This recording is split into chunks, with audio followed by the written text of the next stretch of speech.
আসসালামু আলাইকুম। বাংলাদেশ পুলিশে আবারও প্রকাশিত হলো নতুন একটি নিয়োগ বিজ্ঞপ্তি। তো আজকে আমরা এই বিজ্ঞপ্তিটি সম্পর্কে বিস্তারিত আলোচনা করব এবং ভিডিওর শেষে আমি আপনাদেরকে দেখাবো যে কীভাবে আপনার আবেদন ফর্মটা পূরণ করবেন। তো চলুন কথা না বাড়িয়ে মূল ভিডিওতে চলে যাই। মূল ভিডিওতে যাওয়ার পূর্বে আপনাদের ডিফেন্সের অর্থাৎ যে কোনো বাহিনীর সৈনিকের লিখিত এবং ভাইবা পরীক্ষার চূড়ান্ত সাজেশনের প্রয়োজন হয়। সেক্ষেত্রে আপনারা চাইলে স্ক্রিনে দেওয়া হোয়াটসঅ্যাপ নম্বরে আমার সাথে যোগাযোগ করতে পারেন। লিখিত পরীক্ষার সাজেশনের পিডিএফ কপির মূল্য 50 টাকা এবং ভাইবা পরীক্ষার সাজেশনের পিডিএফ কপির মূল্য 50 টাকা।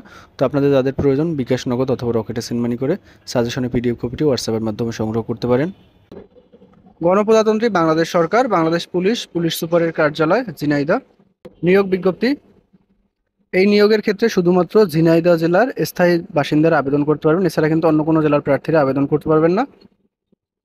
তো পদের নামটা আমরা একটু দেখে নেব। পদের নাম অফিস সহায়ক, বেতন 20তম গ্রেড, 8,250 টাকা থেকে 20,010 টাকা।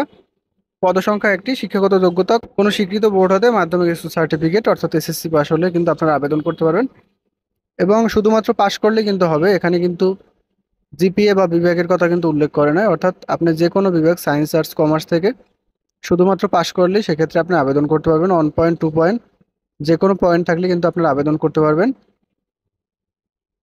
এখন আমরা আবেদনের একটু শর্তগুলি দেখে নিব। প্রার্থীকে অবশ্যই জন্মসূত্রে বাংলাদেশের স্থায়ী নাগরিক এবং ঝিনাইদহ জেলার স্থায়ী বাসিন্দা হতে হবে। এবার হলো প্রার্থীকে জনপ্রশাসন মন্ত্রণালয়ের ফর্মে স্বহস্তে আবেদন করতে হবে, অর্থাৎ ভিডিও শেষে আমি আপনাদের আবেদন ফর্মটা দেখাবো, কিভাবে আপনারা আবেদন ফর্মটা পূরণ করবেন সবকিছু দেখাবো।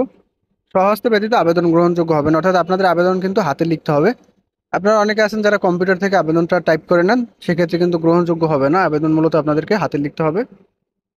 এবার হলো আপনাদের আবেদন ফর্মটা পূরণ করার পরে আপনাদের আবেদন ফর্ম সভাপতি, বাছাই কমিটি, জেলা পুলিশ ঝিনাইদহ ও পুলিশ সুপার ঝিনাইদহ বরাবর সম্বোধন করে আগামী 19/6/2024 তারিখ অফিস চলাকালীন সময়ের মধ্যে পুলিশ সুপারের কার্যালয় ঝিনাইদহ এখানে মূলত আপনাদেরকে পৌঁছাতে হবে এবং আপনাদের আবেদনপত্র কিন্তু ডাকযোগের মাধ্যমে পৌঁছাতে হবে। ডাকযোগ ছাড়া কিন্তু, অর্থাৎ পোস্ট অফিস ছাড়া কিন্তু আপনাদের আবেদন গ্রহণযোগ্য হবে না। এবং আপনারা অনেকে কাজ করতে পারেন যে আপনার নিজ জেলা, সেক্ষেত্রে পুলিশ লাইন কাছে আছে বা পুলিশ সুপারের কার্যালয় কাছে, ইচ্ছা করলে সেখানে গিয়ে আবেদনপত্রটা জমা দিতে পারেন, কিন্তু সেটা কিন্তু গ্রহণযোগ্য হবে না। আপনাদেরকে পোস্ট অফিসের মাধ্যমে কিন্তু আবেদনপত্রটা জমা দিতে হবে। তো আপনাদের আবেদনপত্র জমা দেওয়ার পাশাপাশি আপনাদের আরও কিছু কাজ করতে হবে। সেগুলো হলো আপনাদের কিছু কাগজপত্র সংযুক্ত করতে হবে। তার আগে আমরা একটু বয়সটা দেখে নেব। 19/6/2024 তারিখে আপনাদের বয়স হতে হবে 18 থেকে 30 বছর এবং পাশাপাশি যারা মুক্তিযোদ্ধা সন্তান আছেন এবং যারা প্রতিবন্ধী কোটার প্রার্থী তাদের ক্ষেত্রে 32 বছর পর্যন্ত। তো আপনাদের আবেদনপত্রের সাথে যে সকল কাগজপত্র সংযুক্ত করতে হবে, যেমন 3 কপি পাসপোর্ট সাইজের ছবি, এর ভিতরে 2 কপি ছবি থাকতে হবে স্ট্যাম্প সাইজের, এবং আপনাদেরকে নাগরিকত্ব সনদ সংযুক্ত করতে হবে, শিক্ষাগত যোগ্যতার সনদ অর্থাৎ সার্টিফিকেট, যত অভিজ্ঞতা থাকে অভিজ্ঞতার সার্টিফিকেট। এবার হলো চারিত্রিক সনদ, এবং আপনার যদি কোনো কোটা থাকে যেমন মুক্তিযোদ্ধা কোটা, আনসার বিডিবি কোটা, ক্ষুদ্র নৃগোষ্ঠী কোটা, এতিম কোটা, প্রতিবন্ধী কোটা, যদি কোনো কোটা থাকে সেই কোটার সার্টিফিকেটটা আবেদনপত্রের সাথে আপনারা সংযুক্ত করে নেবেন। এবার হলো পরীক্ষার ফি। আপনাদেরকে কিন্তু পরীক্ষার ফি জমা দিতে হবে এবং পরীক্ষার ফি কিন্তু মাত্র 100 টাকা, বেশি প্রয়োজন হবে না আপনাদের পরীক্ষার ফি। এবং সেটা কিন্তু আপনাদেরকে ট্রেজারি চালানের মাধ্যমে দিতে হবে। ট্রেজারি চালান কি, সেটা আপনারা যারা এর আগে পুলিশে অ্যাপ্লাই করছেন আপনারা অনেকেই জানেন এবং অনেকেই জানেন না। আপনারা যে কাজটা করবেন, কম্পিউটারের দোকানে গিয়ে বলবেন যে আমাকে ট্রেজারি চালানের কপি দেন, অর্থাৎ ট্রেজারি ফর্ম দেন। তাহলে আপনাকে তারা 3 কপির একটা ফর্ম দিবে।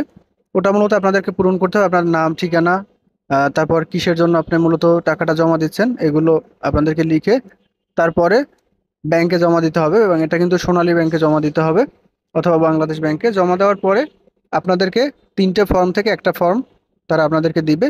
তো যে ফর্মটা আপনাদেরকে তারা দিবে ওটা মূলত আপনারা আবেদনপত্রের সাথে সংযুক্ত করে দিবেন। তো কিভাবে ট্রেজারি চালান পূরণ করবেন বা কোথা থেকে এটা সংগ্রহ করবেন, কিভাবে জমা দিবেন, এই বিষয়ে যদি আপনাদের জানার ইচ্ছা থাকে সেক্ষেত্রে আমার সাথে সরাসরি যোগাযোগ করতে পারেন। আমি আপনাদেরকে যতটুকু সম্ভব সহযোগিতা করব। এবং পাশাপাশি আপনাদেরকে কিন্তু 10 টাকার একটা ডাক টিকিট সংযুক্ত করতে হবে, অর্থাৎ আপনারা যখন আবেদনপত্রটা প্রেরণ করবেন, আবেদনপত্র প্রেরণ করার সময় তো অবশ্যই আপনারা ডাক টিকিট সংযুক্ত করে আবেদনপত্র প্রেরণ করবেন।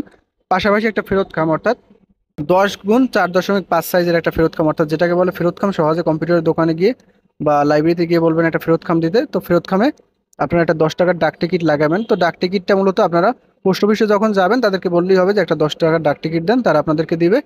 সেটা মূলত আপনারা ফেরত খামে লাগিয়ে দেবেন। কারণ পরবর্তীতে যখন আপনাদের পরীক্ষা হবে অর্থাৎ আপনাদের এডমিট কার্ড কিন্তু আপনারা যে ফেরত কামটা দিবেন সেই ফেরত কামের মাধ্যমে পাঠিয়ে দেবে আপনার ঠিকানায়। এবং পাশাপাশি এখানে আরো অনেক কথাবার্তা তারা বলেছে, আপনারা চাইলে এখান থেকে একটু ফলো করতে পারেন। তো এখন আমরা একটু আবেদন ফর্মটা দেখবো যে কিভাবে আপনার আবেদন ফর্মটা পূরণ করবেন। এটা মূলত সরকারি চাকরির আবেদন ফর্ম, এটা আপনাদেরকে পূরণ করতে হবে। তো এই ফর্মটা আপনাদের অনেকের কাছেই নাই, বা কিভাবে সংগ্রহ করবেন এই বিষয়টা আপনারা অনেকে জানেন না। তো যাদের প্রয়োজন হয় আপনারা চাইলে হোয়াটসঅ্যাপের মাধ্যমে আমার থেকে এই ফর্মটা সংগ্রহ করতে পারেন। তো এখানে যে তথ্যগুলো তারা চেয়েছে সবগুলো পূরণ করবেন, যেমন পদের নাম, বিজ্ঞপ্তি নাম্বার, প্রার্থীর নাম, জন্ম নিবন্ধন নাম্বার বা জাতীয় পরিচয়পত্র নাম্বার, পিতার নাম, মাতার নাম, স্থায়ী ঠিকানা, বর্তমান ঠিকানা, এগুলো সবগুলো আপনারা পূরণ করবেন। তেমন কঠিন কিছুই নাই কিন্তু। এরপর আছে এখানে কিন্তু একটা লেখা আছে চালান নাম্বার। তো আপনারা মূলত যখন চালানটা জমা দেবেন ব্যাংকে, তখন ওই চালানের উপরে একটা নাম্বার লেখা থাকবে, সেই নাম্বারটা এখানে বসিয়ে দিবেন। এবং পাশাপাশি কোন ব্যাংকের মাধ্যমে এবং কোন শাখা থেকে জমা দিচ্ছেন সেটা লিখে দিবেন। এবং সর্বশেষ স্বাক্ষর এবং তারিখ দিয়ে আপনারা আবেদনপত্রটা পোস্ট অফিসের মাধ্যমে প্রেরণ করবেন। এবং আপনাদের একটা প্রশ্ন থাকতে পারে যে বিজ্ঞপ্তির নাম্বার এবং বিজ্ঞপ্তির তারিখ এটা কোথাও পাবো? এটা সার্কুলারে দেওয়া আছে। বিজ্ঞপ্তির তারিখটা হলো 11/5/2024 খ্রিস্টাব্দ, এবং বিজ্ঞপ্তির নাম্বারটা কিন্তু সার্কুলারের শেষের দিকে দেওয়া আছে।